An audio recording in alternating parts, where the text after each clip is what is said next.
Hi guys, welcome to my channel. Today I'm going to teach you how to make chia pudding two different ways.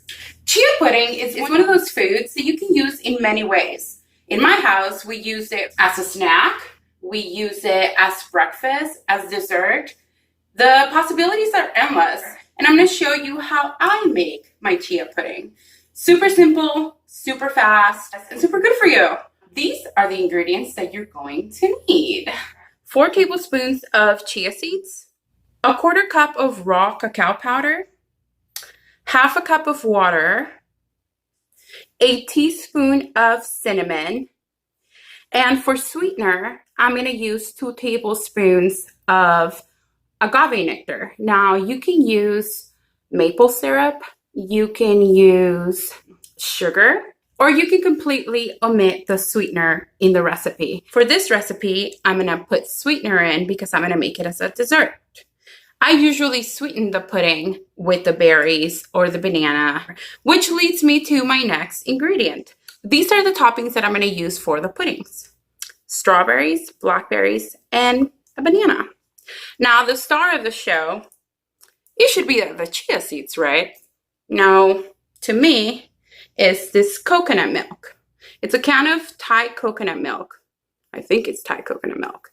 Anyway, a good tip about coconut milk is if you go to your health store, they're going to be more expensive. I actually go to the Asian store or an Asian specialty store and buy coconut milk because there I can buy it for under $1, sometimes 70 cents for a can of coconut milk. And it'll be a lot more delicious. It's a lot creamier, usually. And now that we have all the ingredients, let me show you how to make the basic chia pudding. In a container big enough to fit everything, you are going to put your chia seeds. Then you're going to pour your coconut milk.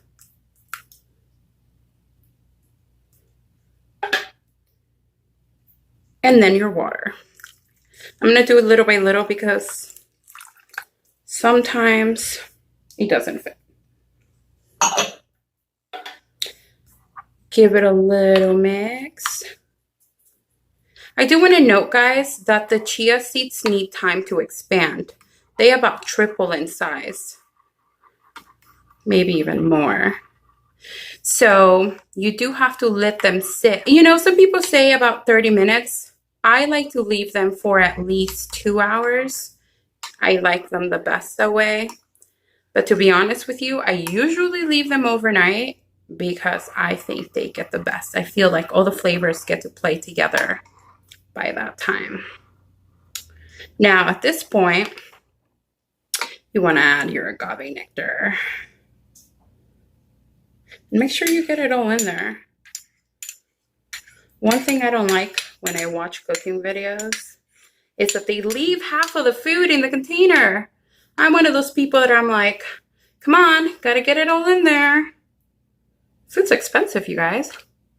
But now that you have the agave nectar in there, you give it a little mixeroo, like so, till it's all well incorporated.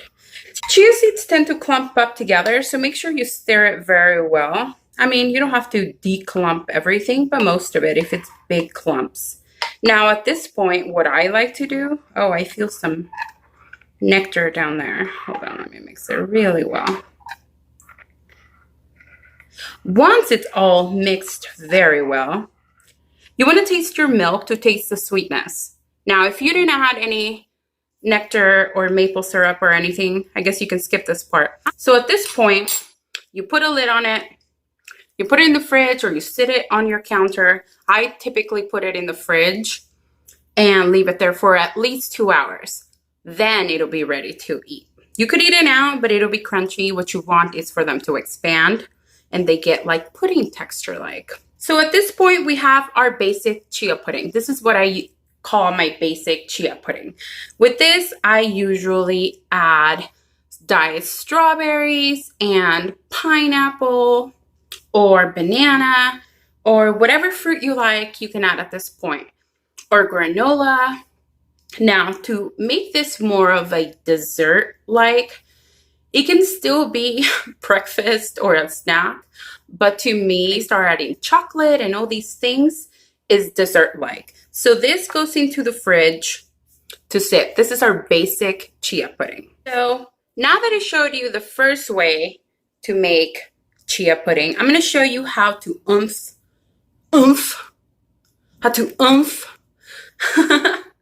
your chia pudding and make it more dessert-like. So here we have the raw cacao powder. And cacao, I'm going to do it little by little because cacao powder can be annoying to mix sometimes. It's kind of like cinnamon. It doesn't quite incorporate as easy as you would want it to. So you gotta kind of work with it. It's stubborn. Okay. So I'm gonna put this all in, and once it's all incorporated, I will be right back. Now that you have everything mixed in, you can add the cinnamon, and this is totally optional. Oh, this smells so good.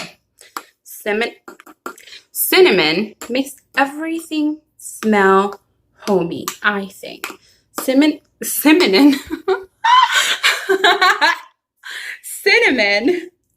Oh my gosh, why? Cinnamon makes everything smell and feel like home to me. I don't know why. But you guys see how thick it's gotten? And almost like pudding-like. And it's only been a little bit. So you can eat it like this. I just like to leave it longer.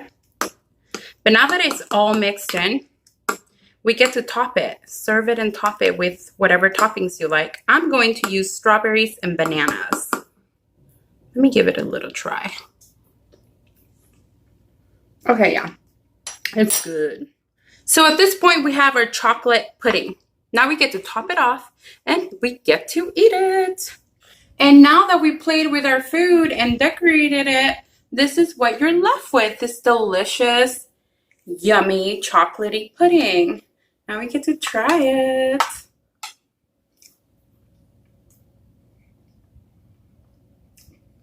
It tastes like chocolate pudding made out of chia. It's pretty good.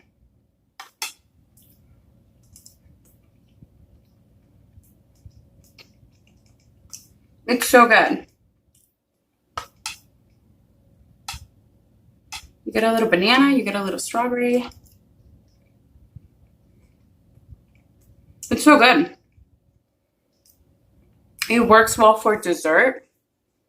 It works well for a yummy, fun, healthy breakfast. Chia pudding has a lot of uses, and this is one of our favorites. If you guys wanted to add more milk instead of the half cup of water we use, you could totally do that.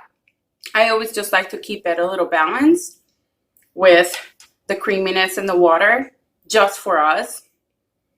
You guys could totally add more milk, and it'll be a lot more creamier too.